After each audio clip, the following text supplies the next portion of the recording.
Employment agreements, what are they? And how they benefit both physicians and physician assistants. You are listening to ReachMD, the channel for medical professionals. Welcome to the Clinicians Roundtable. I'm Lisa Dandrea, your host, and with me today is Michele Roth-Kauffman. Michele is a physician assistant and an attorney. She is the director of the Physician Assistant Program at Gannon University and the author of the Physician Assistant Business Practice and Legal Guide. Today we are discussing PA employment agreements. Hi, Michele. Welcome to ReachMD. Hi, Lisa. How are you? I'm good. Michele, what are the legal considerations that a practice must be aware of when hiring a physician assistant?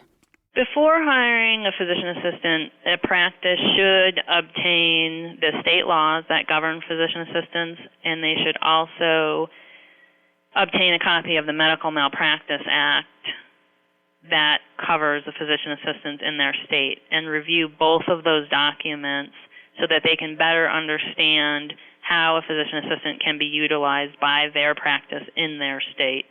Is there a difference between an employment contract and an employment agreement? No, an employment contract and an employment agreement, as long as they're written down, will have the same effect as being a contract, and it would be governed by contractual law. If I'm employing a PA, should I use an employment contract or simply maintain an at-will relationship? Well, a contract really protects both the PA and the practice. That way there's no misunderstanding of the requirements for the physician assistant or what benefits the physician assistant has. That way everybody has everything in writing and there should not be any conflicts. Oral agreements can be held, but again, when you have an oral agreement, it's very difficult to prove what was said. So it's much better to have things in writing for both sides. Let's discuss the anatomy of the contract. There are many important topics that should be included, but compensation is a topic that causes more anxiety and disagreements than any other issues. How do you suggest entering into the conversation about compensation, and can you list the pieces that should be included in the contract? Regarding compensation, I think it's important for both the PA and the physician to do a little homework. You can go to AAPA's website and you can find the census, and that will show you what PAs are making in an overall range. A lot of states also will put out, for a nominal fee, I believe the Pennsylvania Society of Physician Assistants, for $35, you can obtain a salary scale for all the PAs in the state and for in their individual specialties, because different specialties do have a different salary applied to them. Most often, people who are in surgical settings make higher salaries than anyone who's in family practice.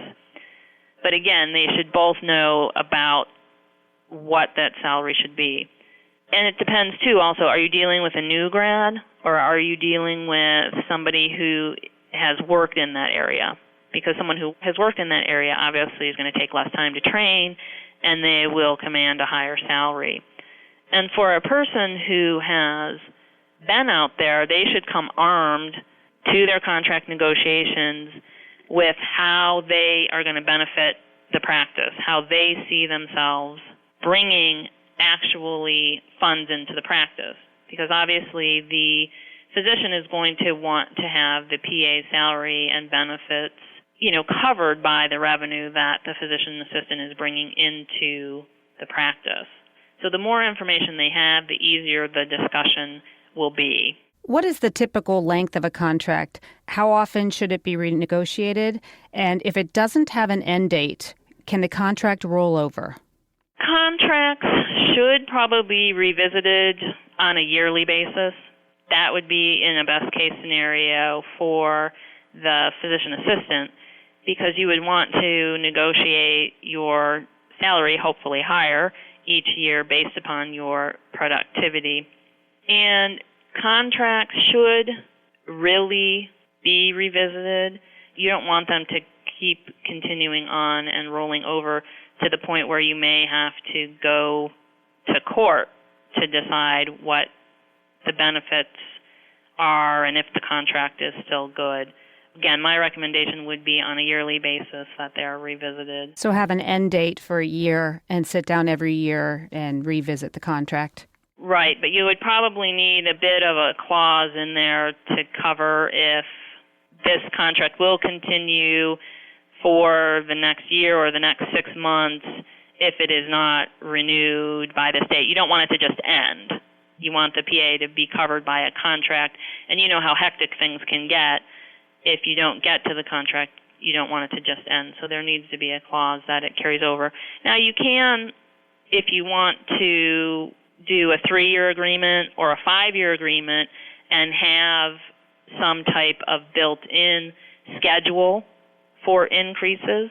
You know, you might have increases in vacation, you might have increases in salary, you may have increases in bonuses, and it can be tied to the productivity, or it can be tied to the rate of inflation, or it can be just a set number. They'll get a 5% raise each year, they'll get a 10% raise each year.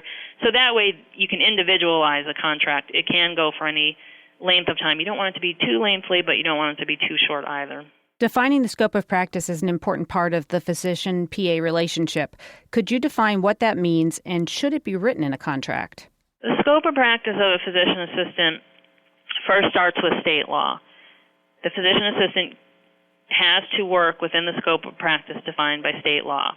Okay? Then if they work for a hospital or if they work for a supervising physician, that hospital or that supervising physician can then limit their scope within the state guidelines. So a physician assistant can never do more than what it says in the state laws and the regulations by the medical board. But a physician can decide that I want to employ you as a PA, I want to employ you to do my patient education and see my patients. However, I do not want you to write prescriptions. So even if they're allowed by state law, a physician can make a decision to limit that PA scope of practice.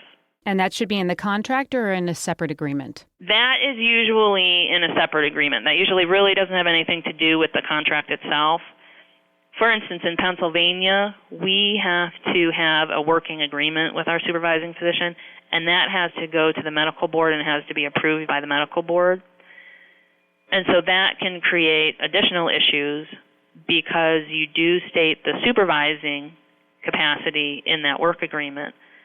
So I've seen instances where you've had a practice hire a new grad and they state in their working agreement they're going to see every patient that this physician assistant sees.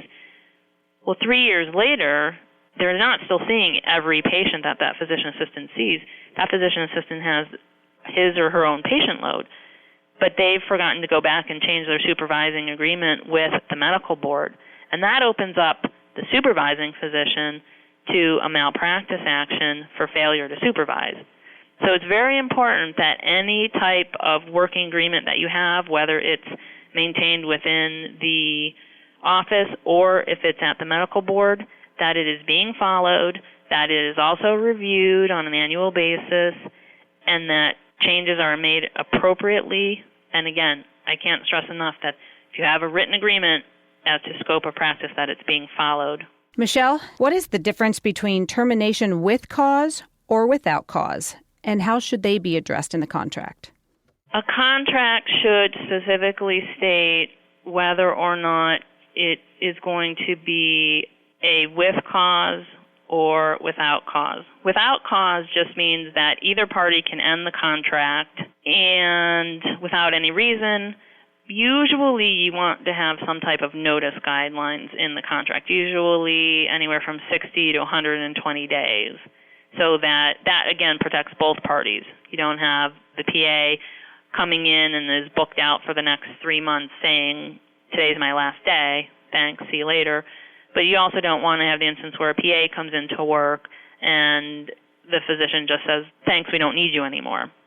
If you have it without cause, there doesn't have to be a reason. Either party can end. If you have a contract that is with cause, that usually gives a physician assistant some protection. Their contract can't be ended except for these specific reasons, and those reasons should be spelled out within the contract.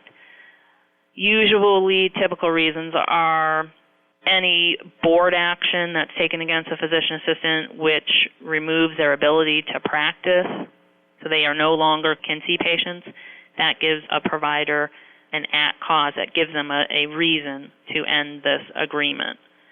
There could be other things that are put in there to protect if there's some reason the physician thinks they may not have enough patients. If the physician assistant's patient load falls below 50% for this number of months, then there could be a reason to end the agreement. Those should be very specific, and they should be written in to the agreement. The physician assistant should make sure they understand those reasons. They may also want to have this contract reviewed by a contract attorney who deals with medical contracts as well. In the case of termination, how do you handle the payment of bonuses, severance pay, vacation, or sick time reimbursement? Again, there should be a clause within the agreement that states that up until the time of termination, any accrued vacation time, any accrued sick time, and bonuses would be calculated up until that date of employment, and the physician assistant should be then paid for that with their last check. But again, you would want that in the employment contract. In the event that the physician assistant is not paid, they then have a cause of action to move forward on in order to get their monies from the practice. What if they're terminated for cause? If they're terminated for cause, again, they are still eligible for anything they've earned up until the point that they are terminated for cause. So again, they should also have a clause in the contract that states that they will be paid in full until the time of termination. And if they don't have that written in their contract and they're terminated, what is the responsibility then of the supervising physician? Again, that would be based on more of an individual basis. You would have to see the reasons for termination. Did the PA cause some loss to the practice that they're offsetting with those monies? So that might be something that, again, would need to be settled either in a court or by arbitration. I want to thank my guest, Michele Roth-Kauffman, for coming on the show. I'm Lisa Dandrea, and you've been listening to the Clinicians Roundtable on ReachMD, the channel for medical professionals. Please visit our website at reachmd.com, which features our entire library through on-demand podcasts. Or call us toll-free with your comments and suggestions at 888-MD-XM157. And thanks for listening. You're listening to ReachMD XM160, the channel for medical professionals.